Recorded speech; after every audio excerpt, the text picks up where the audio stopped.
گدھوں کے لیے اللہ پاک نے کیا اتارا ہے۔ ایک گاؤں میں مولوی صاحب رہتے تھے۔ مولوی صاحب کا کوئی دوسرا ذریعہ آمدن نہ تھا۔ گاؤں میں رہتے ہوئے گزارا بہت مشکل تھا۔ اسی گاؤں میں ایک نیک دل جاگیردار بھی رہتا تھا، تو اس نے زمین کا ایک ٹکڑا مولوی صاحب کو ہدیہ کیا کہ ویسے بھی سارا دن آپ فارغ ہوتے ہیں تو کھیتی باڑی کریں تاکہ آپ کا گزارا اچھا ہو جائے۔ مولوی صاحب نے گندم کاشت کر لی اور جب فصل ہری بھری ہو گئی تو انہیں بڑی خوشی ہوتی تھی اسے دیکھ کر، اس لیے دن کا اکثر حصہ وہ کھیت میں ہی بیٹھے رہتے اور فصل دیکھ دیکھ کر خوش ہوتے۔ لیکن اچانک ایک ناگہانی مصیبت نے ان کو آن گھیرا۔ گاؤں کے ایک آوارہ گدھے نے کھیت کی راہ دیکھ لی۔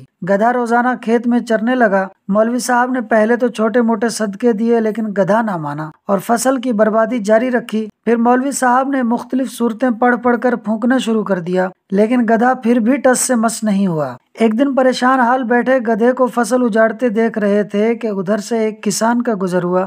گدھے کو فصل میں چرتا دیکھ کر کسان نے پوچھا، مولوی صاحب آپ عجیب آدمی ہیں، گدھا فصل تباہ کر رہا ہے اور آپ ہاتھ پر ہاتھ دھرے بیٹھے ہیں۔ مولوی صاحب نے عرض کیا کہ جناب ہاتھ پر ہاتھ دھرے کہاں بیٹھا ہوں، ابھی تک ایک مرغی اور بکری کے بچے کا صدقہ دے چکا ہوں اور کل سے آدھا قرآن شریف بھی پڑھ کر پھونک چکا ہوں، لیکن گدھا ہٹتا نہیں ہے۔ مجھے تو یہ گدھا کافر لگتا ہے جس پر کوئی شے اثر نہیں کرتی۔ کسان کے ہاتھ میں ایک ڈنڈا تھا، وہ سیدھا گدھے کے پاس گیا اور گدھے کو 2-4 ڈنڈے کس کر مارے تو گدھا کسی ہرن کی طرح چوکڑیاں بھرتا ہوا بھاگ کھڑا ہوا۔ کسان نے کھیت سے باہر آ کر ڈنڈا مولوی صاحب کے حوالے کرتے ہوئے کہا، قبلہ مولوی صاحب، قرآن گدھوں کو بھگانے کے لیے نازل نہیں کیا گیا، گدھوں کو بھگانے کے لیے اللہ تعالیٰ نے یہ ڈنڈا بھیجا ہے۔ ہم پاکستانی بھی عجیب ہجوم ہیں، ہمارے گدھے حکمران کروڑوں نہیں بلکہ اربوں روپے لوٹے چلے جا رہے ہیں اور ہم صرف دعاؤں اور صدقہ و خیرات کے بل بوتے پہ ان گدھوں سے چھٹکارا حاصل کرنا چاہتے ہیں۔ جب تک یہ ہجوم ایک قوم بن کر ان لٹیروں سے نجات کے لیے ڈنڈا استعمال نہیں کرے گی، یہ گدھے ملک و قوم کے تمام وسائل یوں ہی لوٹتے رہیں گے۔